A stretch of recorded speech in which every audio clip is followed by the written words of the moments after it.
Hey folks, how you doing? It's Daniel Rashid. Thanks for joining me on the last video. And if you didn't watch that video, it was on mortgages and financing. It's really boring stuff. If you want to watch it, you can check out the clip here. If you don't know anything about it, it's a really good one-on-one on basically the first step of the process in securing your money for your purchase of your new home or investment. The next thing I want to discuss is finding or choosing a realtor or finding someone to help you with that process.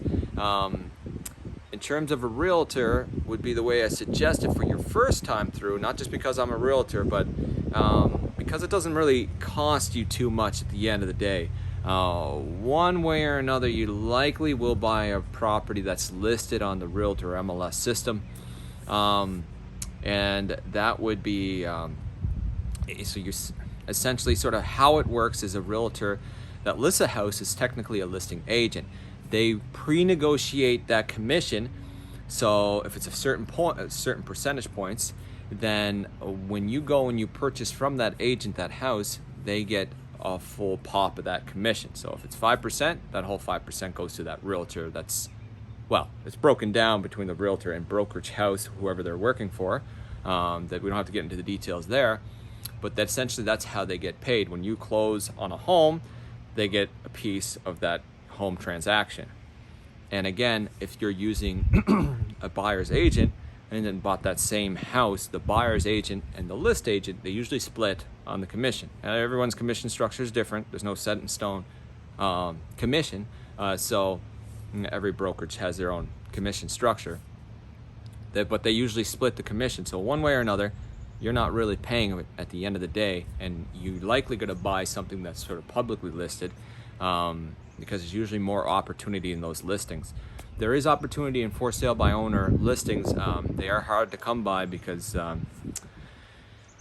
as owners, usually we value our products very high. It's just a natural thing. If you're shopping on any marketplace online or any yard sale, people value their stuff pretty high. Sometimes you spot the deal, but that's what you're going to be hunting for, that deal.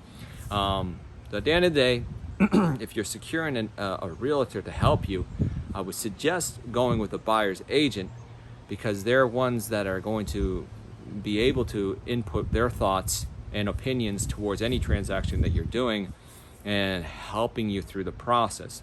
See, if you're dealing with a list agent, which is the person that listed the home, then, and if you sign on and they're representing both sides, both the people that own the home and you as a buyer, then their hands are really tied on what they can do to help you through the process. It really will become your task to do your own due diligence on every front. Even with a buyer's agent, you got to do due diligence, but with a list agent, they really cannot assist you without compromising their relationship with the vendor. So they have to really remain unbiased towards the whole thing and let you do your own homework, purchase the house, which is fine. Plenty of properties sell with a list agent. But if I was you, I would be looking for and finding the right buyer's agent to represent me. So let's say you're using a lawyer on a transaction. A lawyer you wouldn't hire to prosecute and defend you because at the end of the day, the lawyer won't be able to do anything on each side. So same thing with a list agent. That's the best way I can really put it. That you wouldn't hire a lawyer to do both sides if you're not gonna, McDonald's doesn't hire the same lawyer to defend the other company because the lawyer will have to remain sort of unbiased towards the whole thing, and really nothing will get done. Actually, I don't even think that can even happen. Maybe a property transaction, there could be a dual agency agreement, but in terms of litigation and civil law, I don't think they can represent both sides. I could be wrong, so correct me if I'm wrong, but I wouldn't suggest it either way. The next part would be to interview that agent. What kind of product are they selling? Where is their expertise lie? Fortunately, real estate is one of those industries that you can kind of get into pretty easily, and you're having somebody sell you what possibly is going to be the biggest purchase of your life. If it isn't, then you're into something I don't know about. But usually a home is pretty significant purchase, so you want to take that process pretty seriously in terms of at least finding the right person to represent you that understands you, that is honest with you. Those are pretty particular things and knows their market. If they're selling everything under the sun, I'd really probably stay away from that particular professional, because I wouldn't sell certain things where I'm at, and I would be honest to my client that I don't really sell it, but I am partnered up with a few other agents that help me through that process, and at the end of the day, I'm getting what my client deserves, and my client deserves in terms of professional, a professional that knows that area well to help them in their shopping need. Selecting that right agent to help you in that process is super important. So take your time, go to open houses, see a bunch of listings that are on the market.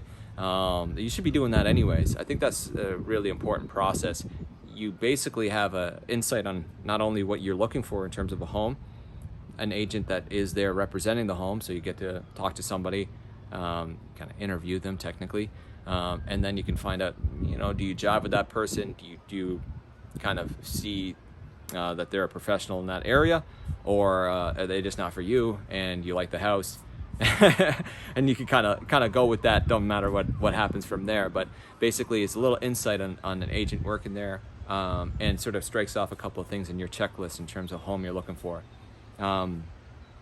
Open houses, agents are fishing for business as well, so they obviously want to sell the house that they're open housing, or secure your business in the home that you want to buy. So they will be actively trying to help you in that process. You're going to get that all the time. Real estate is a sales business, so you're dealing with a lot of sales professionals. So you got your agent. Now you're going to go, after you kind of review your checklist on what you're looking for a home, whether it be a semi-detached, a duplex, a condo, all have different pros and cons. Outline your list and what you're looking for. Have that agent show you a bunch of properties, or at least build a list of what you're looking for in terms of properties for your future investment or home. Really help if the agent that you're using to buy like multi-units really knows their product, and actually owns their product and have rented in that industry, and knows the local market for rentals, and can talk from experience, which is boots on the ground experience, whether or not they own something or at least been involved in property management of some capacity of dealing with tenancy, because it's super important that you understand everything to do with that. In terms of investing, you do have to dive in at some point, but having someone that's experienced and knowledgeable in those realms is going to be very beneficial for you as an investor.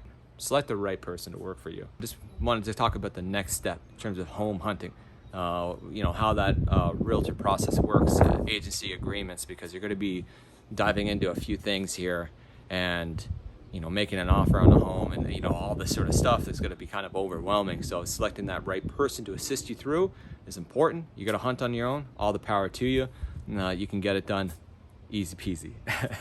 And we'll talk to you soon. Take care. I'll be back again with another video on, I think we're going to discuss the offer process is the next thing. Once you found the home that you like, we're going to make an offer, and I'll tell you what that looks like and sort of the steps and pitfalls in that process to watch out for. Take care.